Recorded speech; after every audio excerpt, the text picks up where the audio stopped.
Hello everyone, we are live yet again, and this is going to be one of my authors' chats of the week, and as I wait for the notifications to be sent out, I'll keep my eye out for my co-host of the week. And as always, we'll be talking about books, writing, publishing, and everything in between. And let me go see if I pop up in a moment, and I'll try to, like I said, get us connected and start the chat. Okay, see if he sees the invite. I'm going to turn up my volume. Then we'll get things going. Let's see. In just a short time. Okay, I sent the invite. Let's see if he sees it. Doop, doop, doop.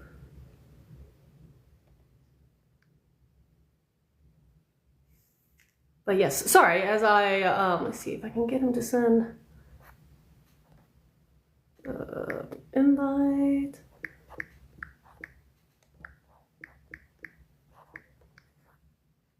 There we go. Okay, cool.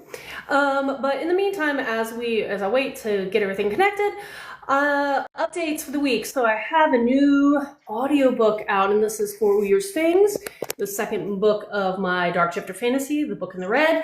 And so that one is pretty much everywhere audiobooks can be found. Hello, hello, can you hear me? I see your icon. Yes. Aha, there you go. I was going to say, I saw that you were muted, but okay. I'm glad I can hear you. And then I know there's a way for you to invert your video camera. I think it's something like, aha, perfect. Beautiful. Hey, I can now see you and hear you. It's How perfect. you doing? Good. And by the way, I have to acknowledge that your backdrop, along with the floating, I'm pretty sure it's candles and everything, it looks really cool. Very, very Harry Potter-esque. Yes. It was a little decoration that we did in a bookstore during the holidays, and we just decided to keep it up for now. I like it. I was going to say, that's fun. And it's Thank very you. thematic. It's very, the literary. And again, I'm on the fantasy side. So. Perfect. But let me just say, if you've never listened to any of my live chats before, it's pretty conversational. If anybody pops in a bookish related question or comment, I'll try to make note of those in the chat, because if this platform is nice, most of the time it is, sometimes it just glitches. I'll try to repurpose this thing on the YouTube channel of mine and put all your contact information down below so people can hopefully find you going forward. Awesome. I appreciate that. Thank you. And I also appreciate you having me on your podcast show. I'm a fan, and this is going to be a good time. So thank you. Oh, well, thank you. Thank you. But yeah, I was going to say, I just love meeting people in the bookish community. So since you're my co-host today, I'll let you introduce yourself and a little bit about what you write. Okay, so I am, all right. So my pseudonym or my pen name is J.M. Clark. That's the name that I write under. But that's for my darker stuff. So I commonly write horror, fantasy, sci-fi, dystopian, post-apocalyptic. But here lately, I have delved into the romance genre. Oh, yeah, because I jump around. I like to write a lot of stuff. And so my latest release, which comes out February 24th, is a romance. It's called Casual Terms Apply. And that has been like so amazing to write. It's been like a breath of fresh air. It's been the most fun that I've had writing since I started writing. Well, that's great. But we'll get to that. So yeah, my real name is Jeremy Spencer. So with the romance, I write under J Spencer. So yeah, my more romance stuff will be under my actual name. My darker stuff is under a pen name. And yeah, I'm a bookstore owner in Cincinnati, Ohio. And yeah, I've been writing since 2017. Wow. And I was going to say, jumping around drastically with genres, that from authors that have done that always seems to be a lot of fun. But it is interesting to me that this latest endeavor of jumping into the romance side, is it because it's so different from all the other genres, or what was it that makes you enjoy this particular book experience more so than your other ones? I think I enjoy doing it more because coming from what I usually write, there's a lot of like research that goes into that, like researching, whatever's going on in that genre, or researching the lore and creating a lore book for like fantasy, sci-fi, all of that stuff. But with like contemporary romance, I'm just writing like my experiences, the experiences of my friends, family, the relationships I've been in. I don't need to do research for that. I don't need to create a lore book for that. It's just on the tip of the tongue. It's right there in my memory. So I just like blow through these chapters doing it. It's a little bit slow going when you're doing the other stuff because you're creating a world, you're creating a villain, like you get what I'm saying. So it's just been very easy to write it, in my opinion. Hey, that's great. Now, I wonder how many of your friends and family have asked if you've pulled any experience or inspiration from them. Yeah, well, my wife for sure has asked, and I'm like just a little bit here and there, but I'm a huge rom-com fan of like the movies. I hadn't really read a lot of romance books until I say last year, but I'm a huge rom-com movie fan, so I already have that background. I will watch any rom-com that comes on television, even the terrible ones that are on Netflix. I will watch any of them. So I do have that background. I pull from that a lot. It's been a good time though. I was gonna say I have not jumped into the romance side of things. I'm fantasy on the high fantasy Nice. side, and I like to play with a variety of different subgenres and Yeah. age brackets. But fantasy has still been my kind of comfort zone. So anybody who jumps so dramatically outside of like one genre into the next, I always am curious, like how that is, and what made you Yeah. decide that you wanted to jump away from, again, maybe the little more research heavy genres to this romance. Yeah, so I'm in a big writing group. I have my own writing group or critique since. Can Sorry, you I hear was me? interrupted. Yep, yep, yes. So I'm have this big writing group or critique group that I'm a part of here in Cincinnati, and within this group, we're all like sharing our short stories. We're sharing chapters from our books, and my group has named me Darkness, not because of my skin tone, but it's because of the Your nature mood. of the yes, the nature of my writing is very dark. I'm a Stephen King guy, so I like love that. that was my entry into literature, just that dark tone and atmosphere and all of that. So they call me Darkness. And one of the things that they said they wanted me to do was, we want you to write a short story that ends good. We want a good ending, a happy ending, where people don't die and it's not bleak and yada yada yada. So that first kind of like gave me the inkling, like, all right, I want to prove that I can do this. But outside of that, I have a big supporter base here on TikTok, and it's a lot of women. Hmm. Yeah, probably 95% women. And a lot of them do read romance. And they're always messing with me like, oh, you should write a romance. You should write a romance. So then when NaNoWriMo happened last year in November, I'm like, you know what? I got to write a novel in 30 days. Cool. I'm going to try romance. And I blew through it. I think I finished the full novel in like 48 days, or at least the first draft. And then I had Yeah. to do, obviously, a couple of more drafts, send it off to a good editor to help me out with a few things. But yeah, that's how it all kind of came to be.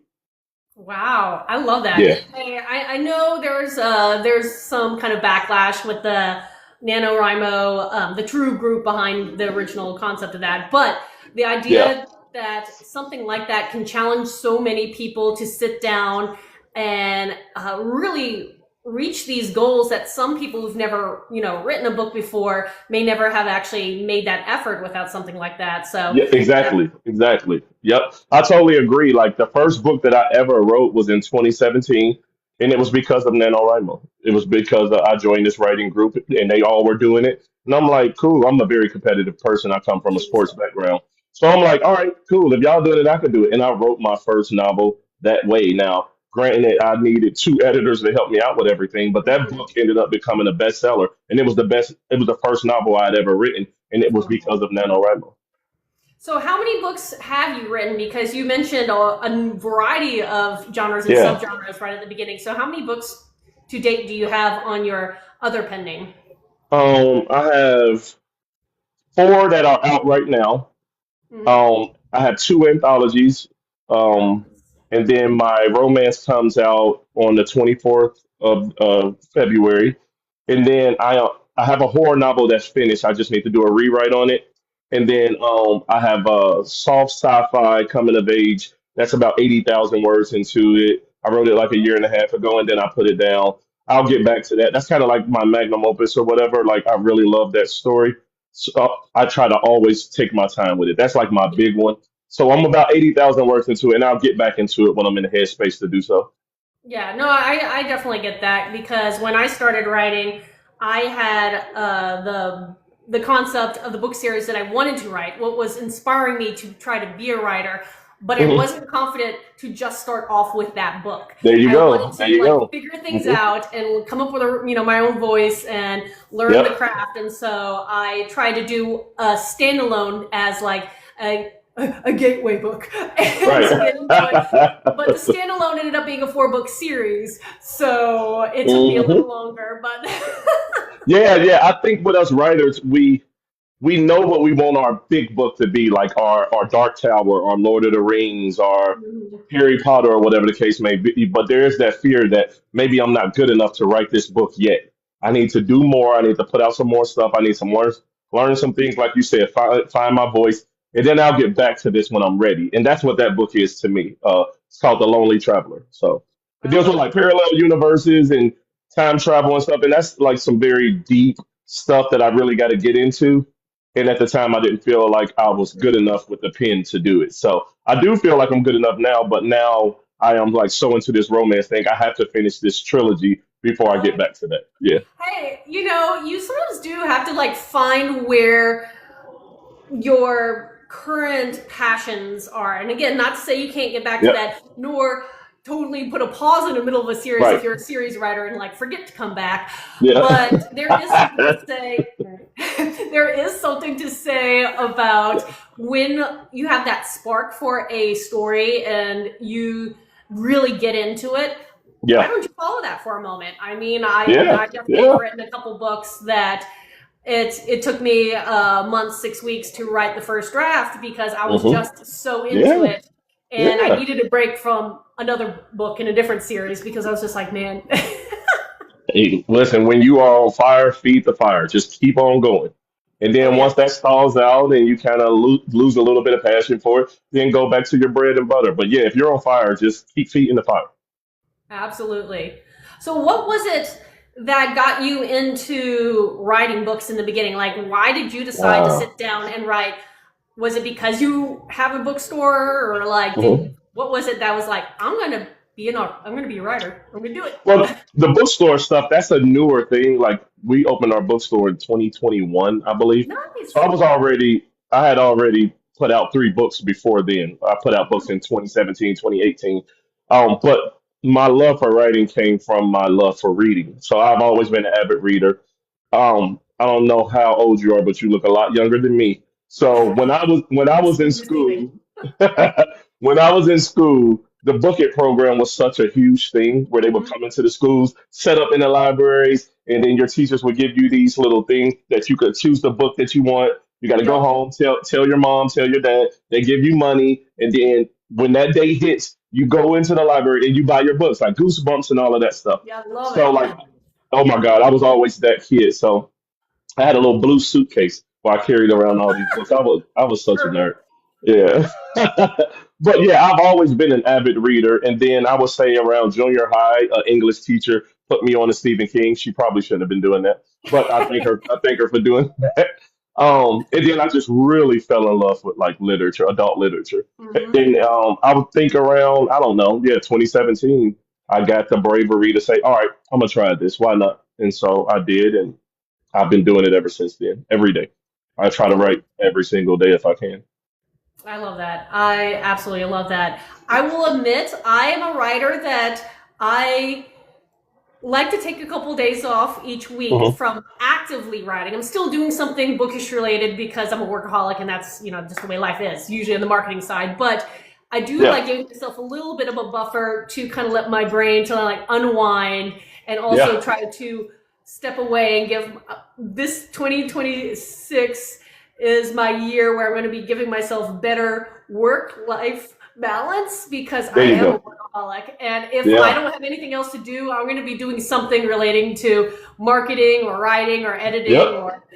yep. I totally understand. I totally get it. I'm the same way. So yeah, I just have to always remember that. Well, I kind of go like I write and I do my routines based on a Stephen King book. That's it's not a fiction book. It's called On Writing. So Mhm. if anybody is watching this video, if you're a new writer, definitely read that. It's called Stephen King On Writing. It's available on audio too. But he gives like really cool routine ideas on how to set up your routine. Now, specifically for me, because I own a bookstore and I'm here 6 days out the week. Bookstores are slow outside of weekends. Weekends we get really packed. Everybody's coming in, hanging out. But during the week we are so slow. I'm just sitting here drinking tea and writing all day long. So some people are like, "Oh my God, like how did you write a novel in 48 days?" I write 5 hours a day. Yeah. It's really that simple. I write 5 hours a day. I don't get what is it called when you can't like you can't think of anything to write? There's writer's block, and then there's Yeah, like I don't. burnout. Yeah, So yeah. See, I don't even know the name. I don't get writer's block. I just write. I just write. I trust my editors. I trust my writing group to help me out through any issues that I might have. But I just sit down and write, and it really comes down to that. I've never been a proponent of thinking like, well, you write when you feel it, when it hits you. Well, what if it don't hit you? that's And you true. just not gonna write? That's So true. yeah, yeah, And that goes to speak like everybody's different. So you have to find out what for works for sure. you. For me, Yep. I've tried so many different things and I've realized I'm a morning writer. If I There don't you get go. down and start writing in the morning, it's not going to get done. I'm not going to come back in the afternoon. I tell myself Yep. I will, but I never do. I end up doing other things that are Yes. related to books, but not writing new Yeah. material. So I have to find a Hmm. reason to sit down in the morning and write some. So Especially if you have children, because children own the day. Around like 3 o'clock, it's over for writing. That's just not going to happen. They're coming in from school and all these types of things. But yeah, same. I'm a morning writer. I write first thing in the morning and then I edit it at night. So I'll just push through a whole. What I do is I write a chapter every day, or if I'm like really feeling it, I'll yes. write multiple chapters. But I at least finish one chapter a day, and then at night while I'm like watching a basketball game or whatever, if my wife has on one of those creepy shows that she likes watching, I'll edit while she's watching that. So I'll just sit there. I'll sit there and kind of pretty up what I did that morning and like Smart. take out things and do some stuff. So yeah, that's kind of my routine. But I agree, you got to find out what works for you. And I did see in the comments, Tanya says, love little cozy bookstores and not just the big box ones. Would love to visit Yeah. yours. Can we know the name of your Yeah, bookstore? yeah. My bookstore is Tome, Tome. Tome is a big scholarly book, so you will see that word in like books like Harry Potter or Mhm. something like that. So it's called Tome Books and Novelties. But novelties is spelled with an EAS because I got very clever on that. Novelties because we sell tea. Okay, I'm Yeah, writing this yes, down yes, very because clever. I actually have some friends moving to Cincinnati in 2 weeks. So Send them to me. Send them to me. I'm writing a We note right now. Listen, we have very fast Wi-Fi and we have free coffee. They could just come in and make a coffee. Come in, make a coffee, bring your laptop, hang out. And I play really good music from my Pandora stream, and I have built that playlist brick by brick. It's amazing. So yeah, they'll be good. See, that's what I miss. I wish there was a more. I wish there were more mom and pop bookshops where I live right now, and they're Yeah. not. And so, anytime I hear about them, I'm like, I want to support you. I'm just so far away. And for anybody that would like to support us, and you don't live in Cincinnati or whatever, we have a bookstore, a bookshop page. So if you buy books on the website bookshop.org, you could just look up the name of our store, Tone Books and Novelties. And whenever you order a book, they send it right to your home. You get a little discount. We also get credit for that. So that's a way that people out of state can support indie bookstores. And actually, when you get on there, just search and you could probably find bookstores in your area too to support. So that's a good thing for indie bookstores. It really helps out. So let me ask what might be an obvious question. Do you Yeah, sell your own books at your bookstore? of course. Hell yes. Will, Listen, will my you books. will you Go ahead. sign your books that are sold through your bookstore? Okay. Listen, my books, not even probably, my books are the best seller in my store. And it's not because I push them on people. I don't even mention it. But they're well, okay, I'm gonna be honest. My books are by the front door. So when you walk in, my books are on your right. So people will be walking around and there's a picture of me by on like I have my own shelf. So there's a picture of me at the top. So people will come in, they'll look at the picture, they'll look at me, they're like, is that? I'm like, yep, that's me. I'm a writer. And then they'll get into it. We'll get to talking, and then they may buy some. But yeah, my books probably sell more than every book in the store, and I sign every single copy that leaves. I'm here 6 days a week. Like I work all the hours. Sometimes my wife will come in, she'll do a little bit of work, I'll go home and write or whatever. But I'm here every single day.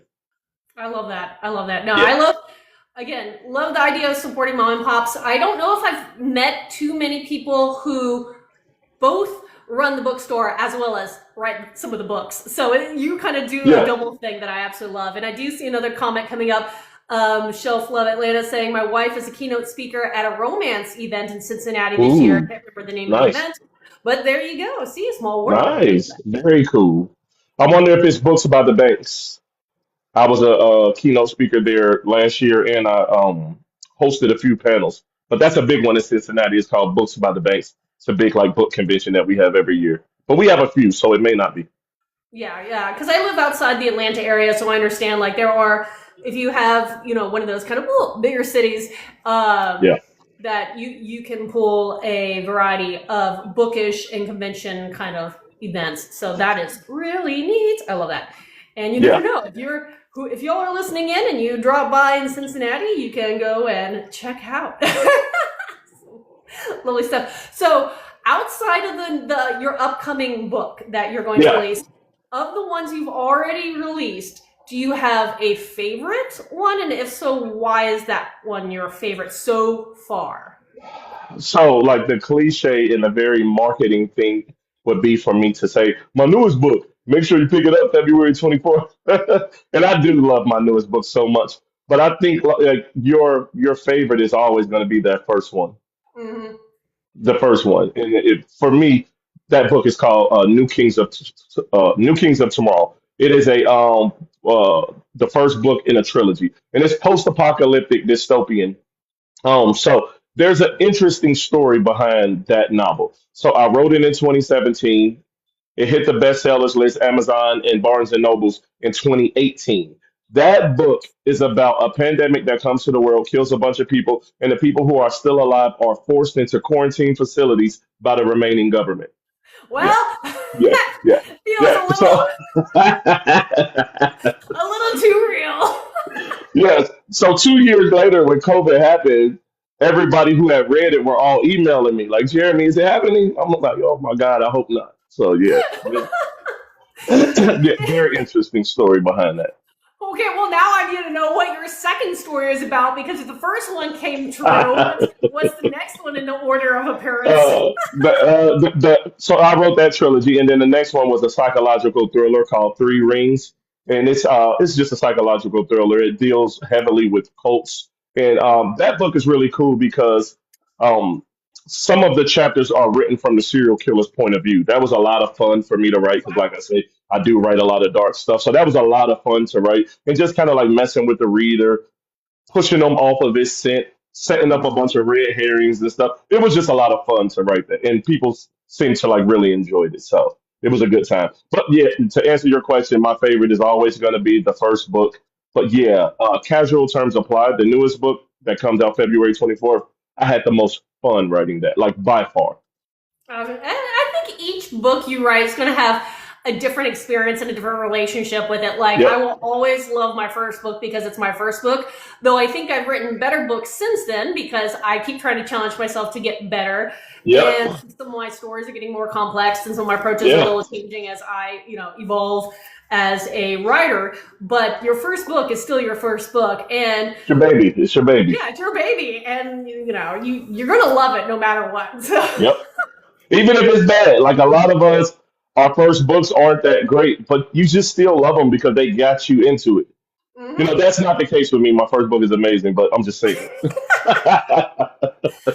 Hey, but no, that's the thing. Again, for writers who are always nervous and they're always afraid, especially if you are on the independent side. Again, I speak to the indie authors because Yeah, that's what I am at yeah, this moment in time. But you can always go back and re-edit it and release it as the yep. next edition. There you And if go. you are worried that down the line you're going to look back, I know if I wrote my first book, that story now, it would be very different because I've, changed so much and kind of learned things along the way. Will I go back and change it? No, I don't think so. I Please don't think so. don't. it kind of like Don't. yours got the words, got the recognition, got the bestsellers tags, and so I Yeah. was like, I did a pretty decent first book, but Yeah. I have too Yeah. many stories to get to at this moment to Exactly. look back. Yeah. First one was See, your mother. I think that like kind of crosses all of our minds. I know it crossed my mind. Like, you know what? I could go back and really pump this story up a little bit. But then Mm-hmm. I'm like, nah.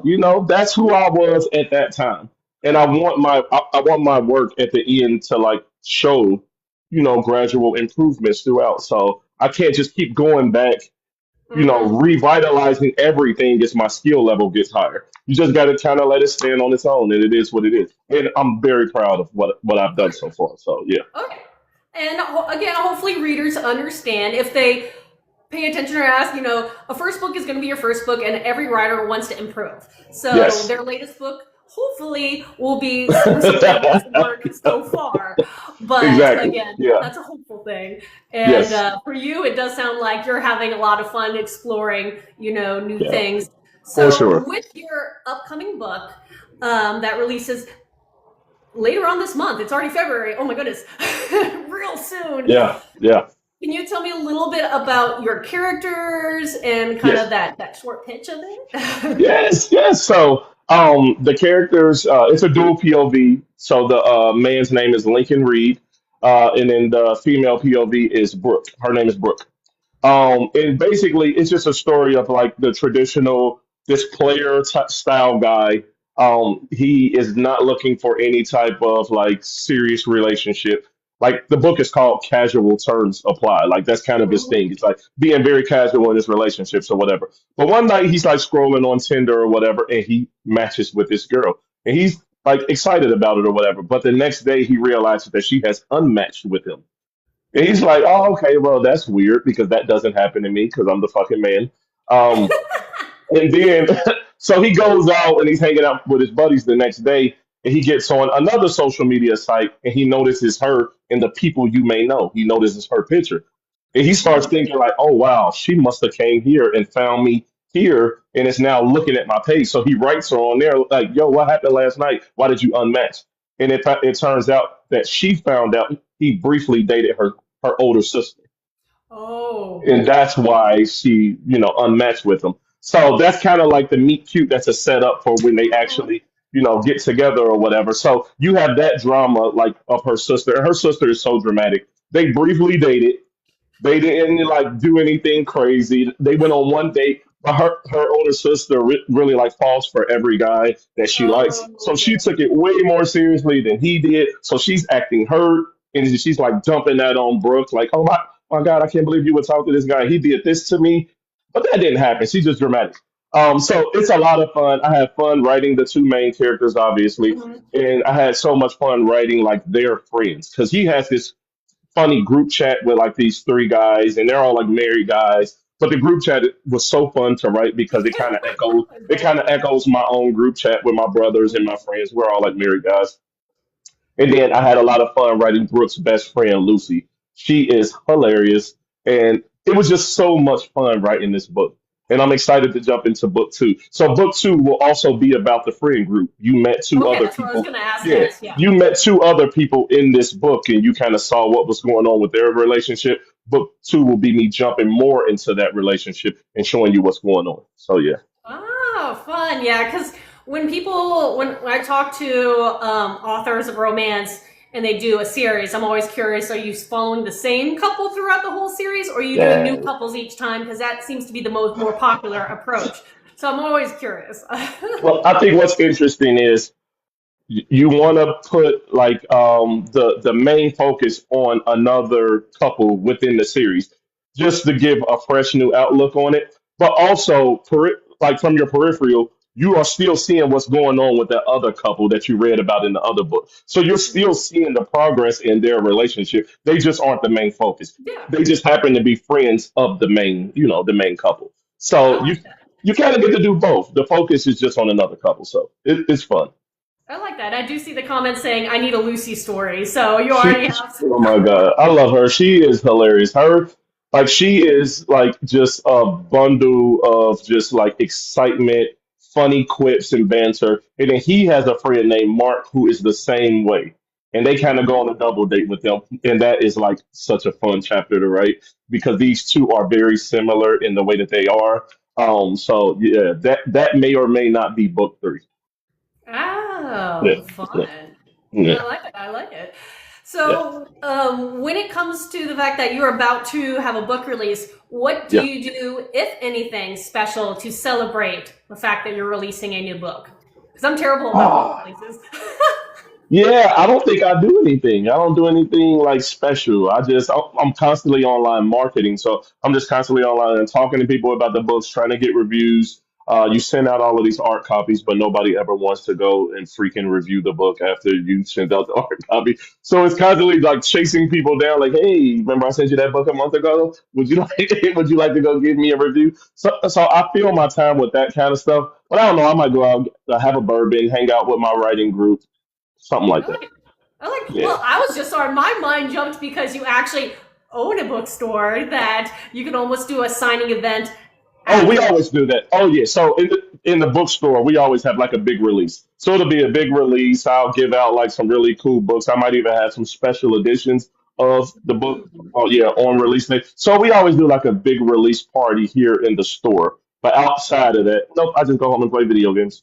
Hey, everybody needs to celebrate their own way, and Yeah, I yeah, know I'm bad about not acknowledging the wins sometimes. And yeah. Same. I tell people, do as I say, not as I do. Go and make sure you take the time to acknowledge you did something really cool. It's That true. It's true. Yeah. because because it sounds also like you might be a little bit like me that I don't know, my brain's always working on the next project, and the project after that. So even though I'm releasing a book, I have like written multiples, I've been editing one, formatting another, and so I'm always in a cycle where it's like I never pause and take a breath and be like, "Yay, celebrate!" I'm always like, "Okay, it's out. I need to go and start, Yeah. going back and Yeah. working again." So it's so funny. It's so funny that you say that because I am exactly the same way. Okay. So my goal this year is to become a New York Times bestseller. That's the goal. But then the second part of that goal is to release four books this year. So Ooh. the full romance trilogy, because like I said, these things are just so easy for me to write. But I have an amazing editor, a guy in Canada. He's amazing, Lee Tipton. So he edits and he edits.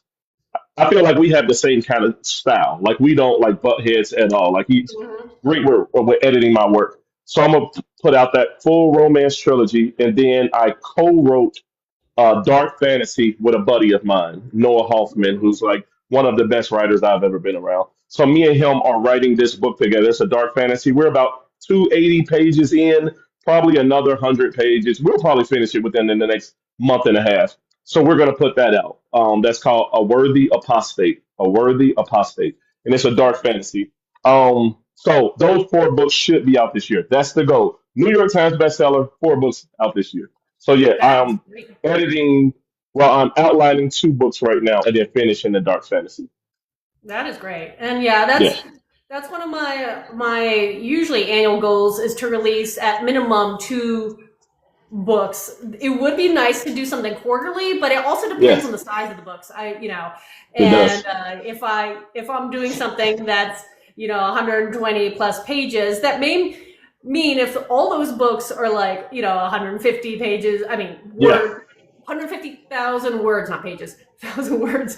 Maybe I'm only doing two books or three books versus some of the slightly shorter ones where I could knock out more a year. So exactly. with all that said, yeah, releasing a couple a year is always a goal of mine, and yeah, I really want to see your name on the New York Times bestseller list now. That's the goal. That's the goal, and I'm gonna hit the goal. I don't know how, but You would do it.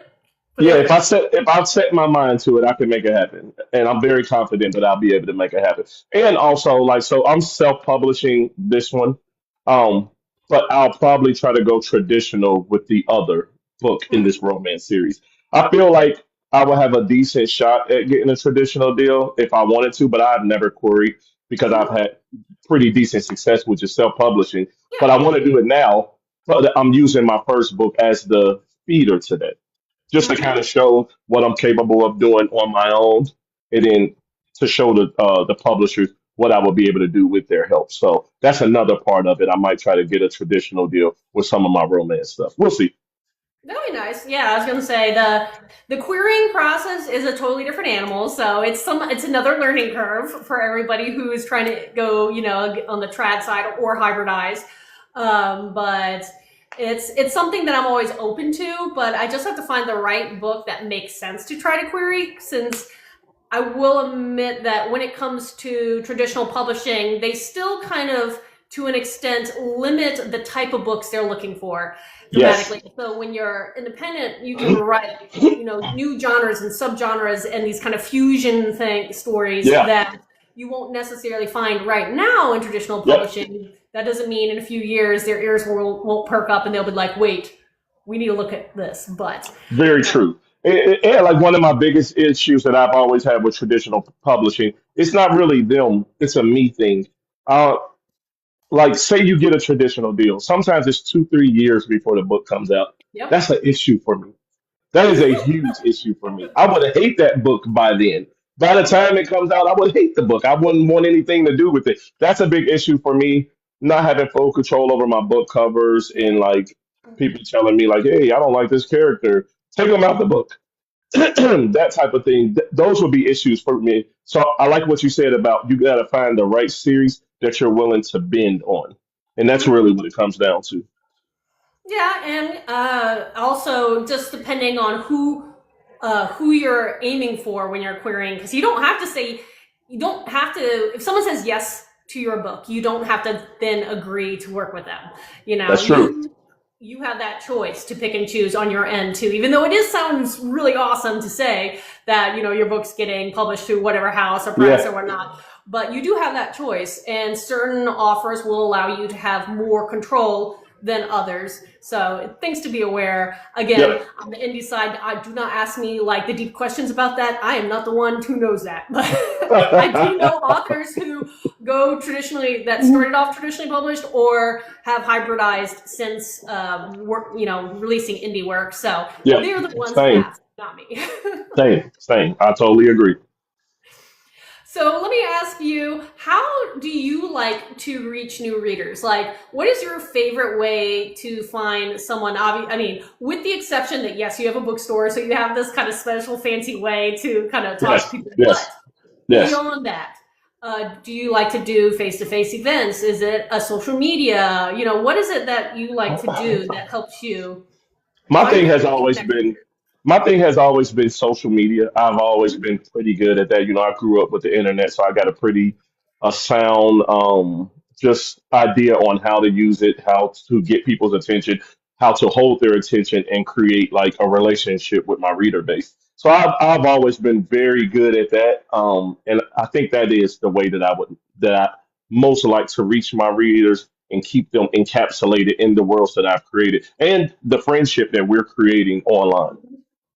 Because I feel like readers or I don't even like calling people fans because they're not fans, they're like supporters. But I feel like they stick around longer if they feel like y'all have something between each other. Like y'all have conversations, y'all laugh together, cry together, talk about things that don't have nothing to do with what you may do. Like I do writing, but I also play video games. I also, I'm super into music. I'm super into sports. So I really want to engage with the human being in Mhm. my supporters, rather than just constantly like trying to force my books down their throat.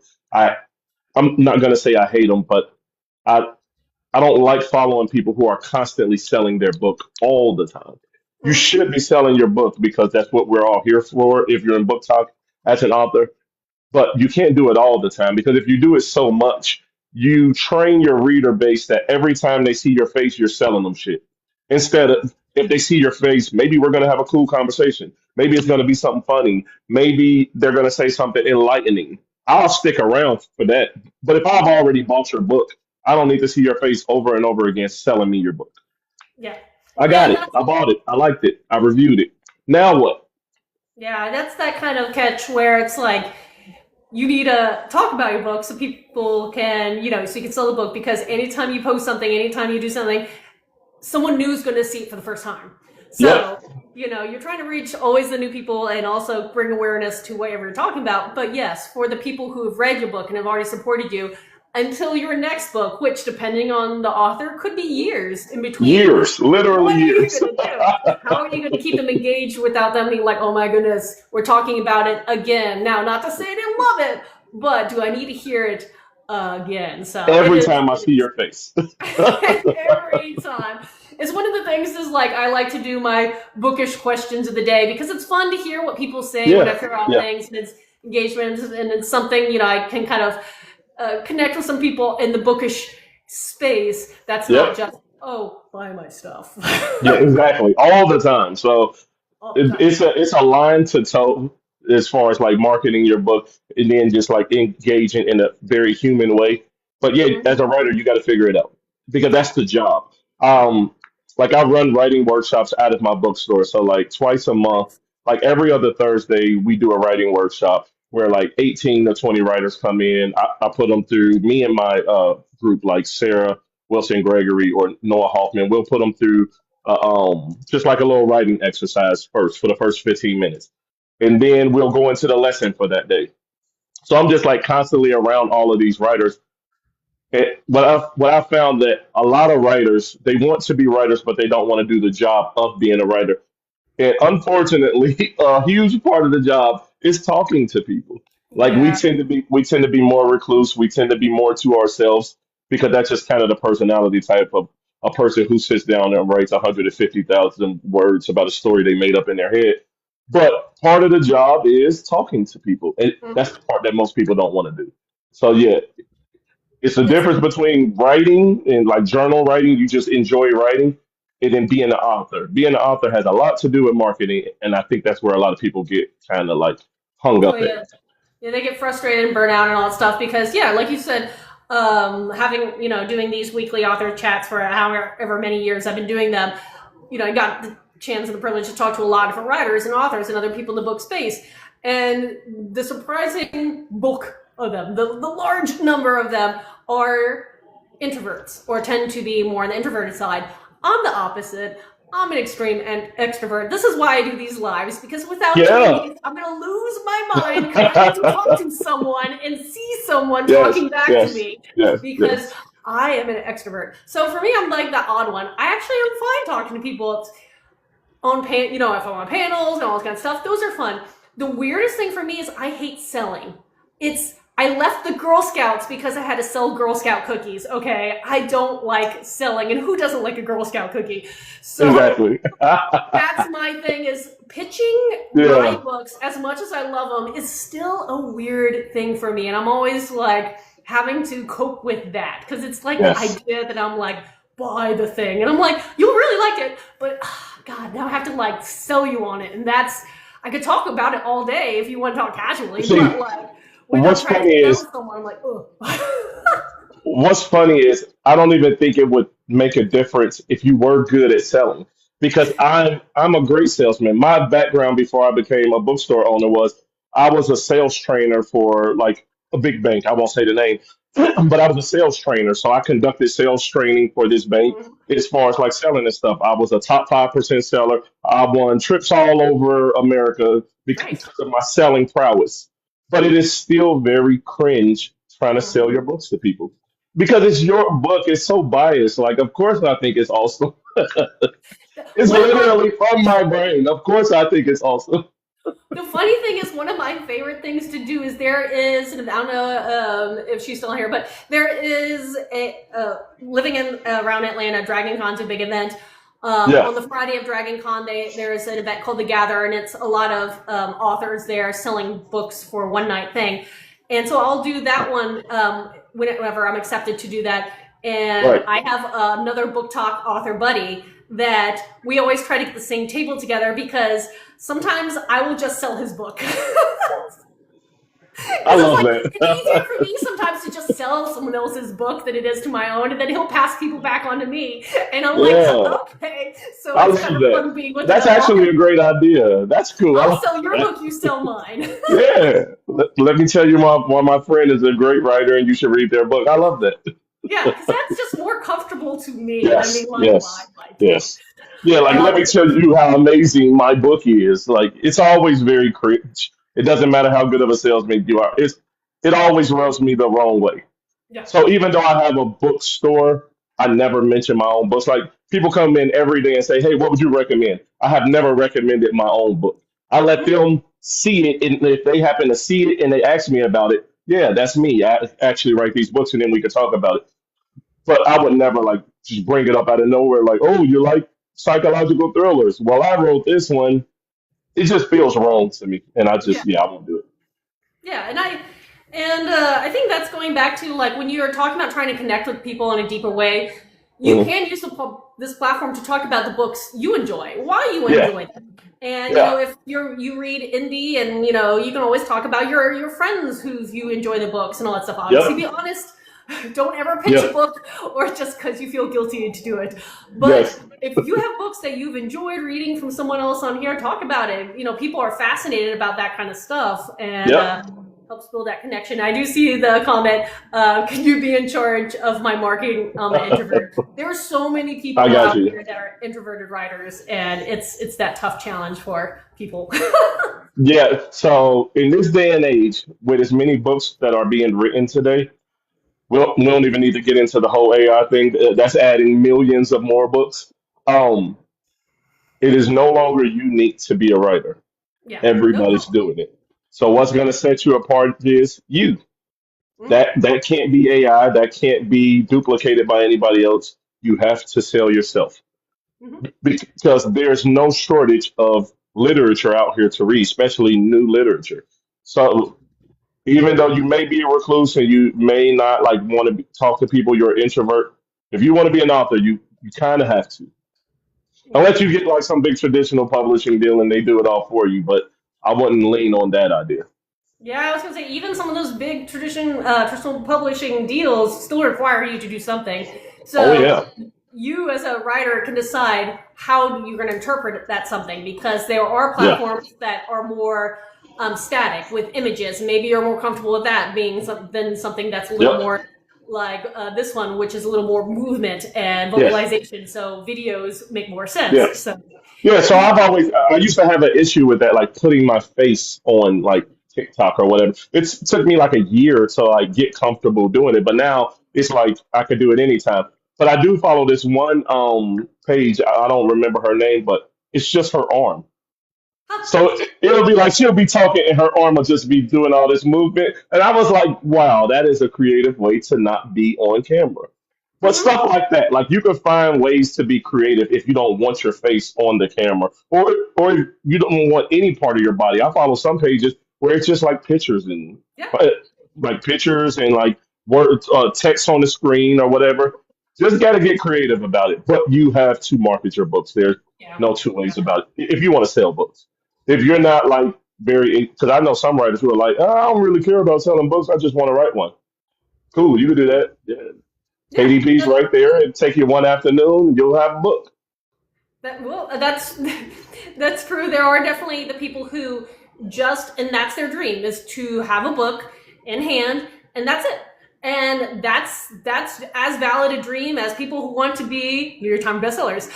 So whatever your dream is, you have to Hmm. strive for it. But a lot of writers out there want to make the sales. They like the idea of this being maybe a full time job, or something more. And in order to do that, you have to market. Again, I've done everything wrong the first time. I say it all the time. My first book was so many bumps in the road. Yeah. It was a learning curve after a learning curve after a oopsie daisy after a let's backpedal. It's Yes. okay. One of which was publishing it and then waiting about 2 years before I realized I had to market my book. Yeah.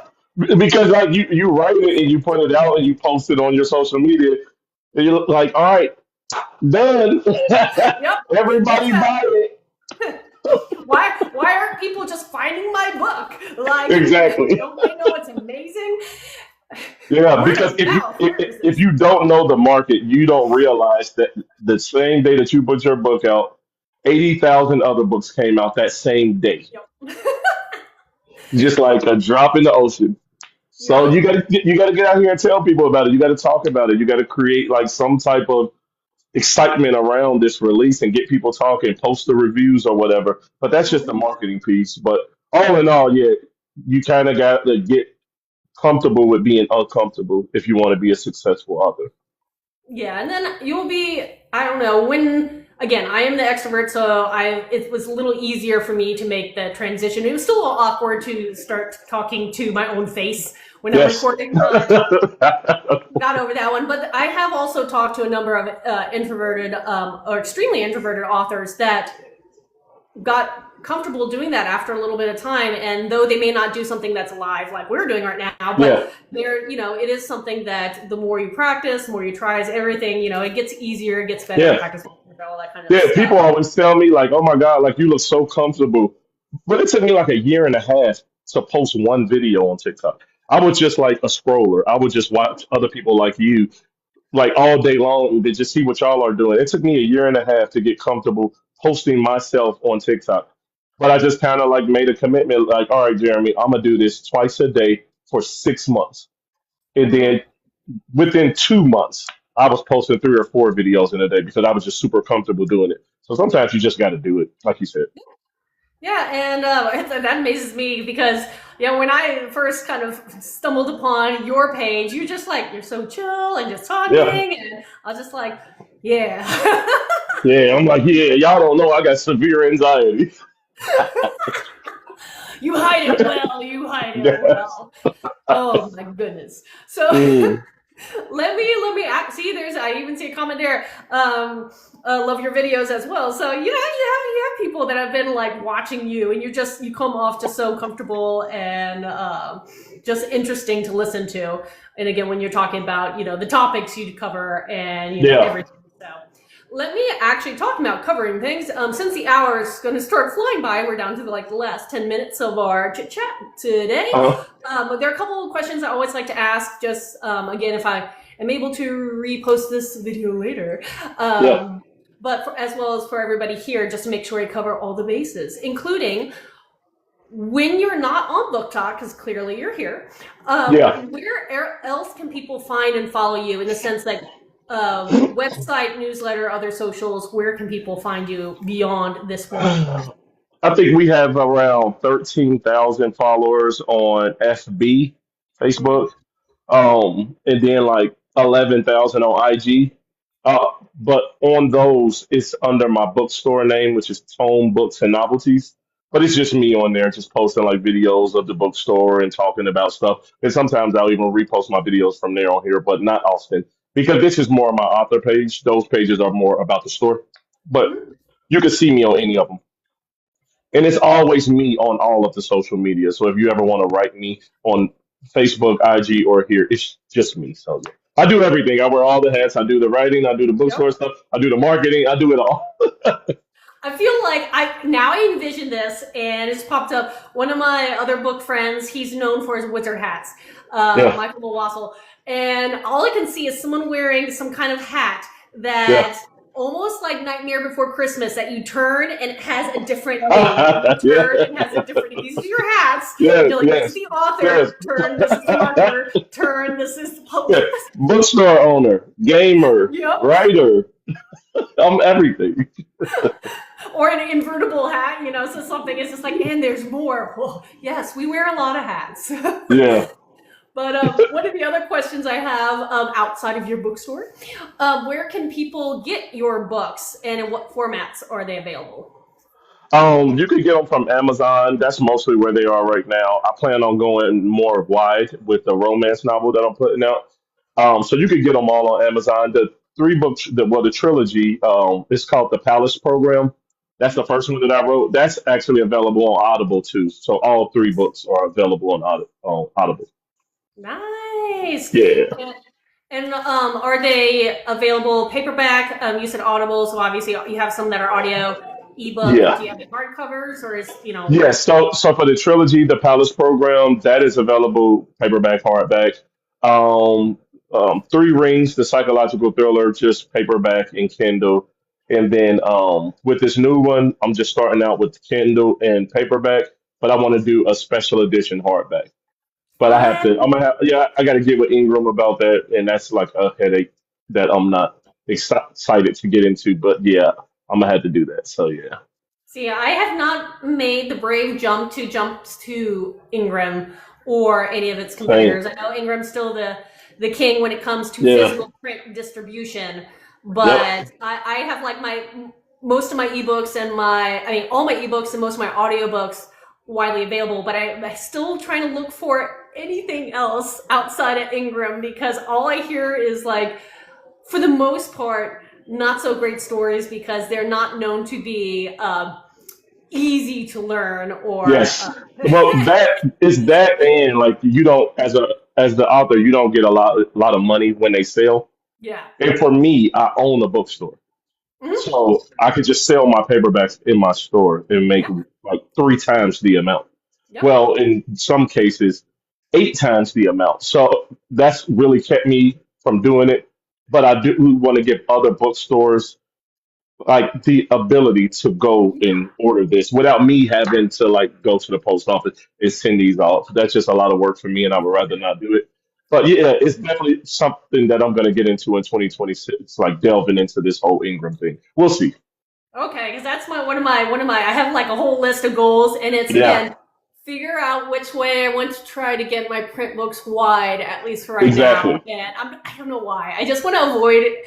I really I want there to be another option outside of Ingram, but it probably is going to be Ingram for that. Yep, But yep, sure is. I'm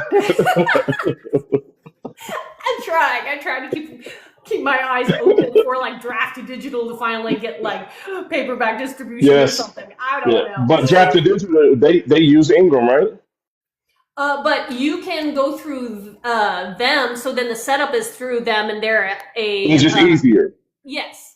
Gotcha. That's why I'm curious about that. Again, I have to look into it because these are my goals for this year, We must do and our research. Yeah.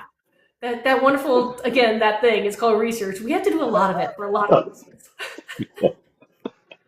It's so true. So let me ask you, and for everybody else who's listening in right now, hello, Derek.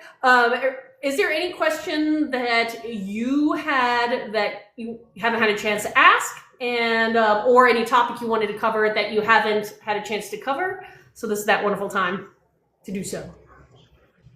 Who are you talking to And me? you and or anybody Oh, who's listening in. oh So no, it's I just didn't. I general. didn't have anything. I've had a blast. This conversation has been very fun, very good, and I would love to come back for another Yay! spot on your show I whenever, hope so. maybe around the time when book 2 comes out or something. We'll figure it out. But I've had a Yeah. blast. I've had a blast talking to you. Well, thank you. I was like, I absolutely love being able to meet people. And again, I do these weekly. I schedule them in advance because I am a planner. But I always love having people come back, especially after like a new release and everything. Yeah. I do see Derek popping question.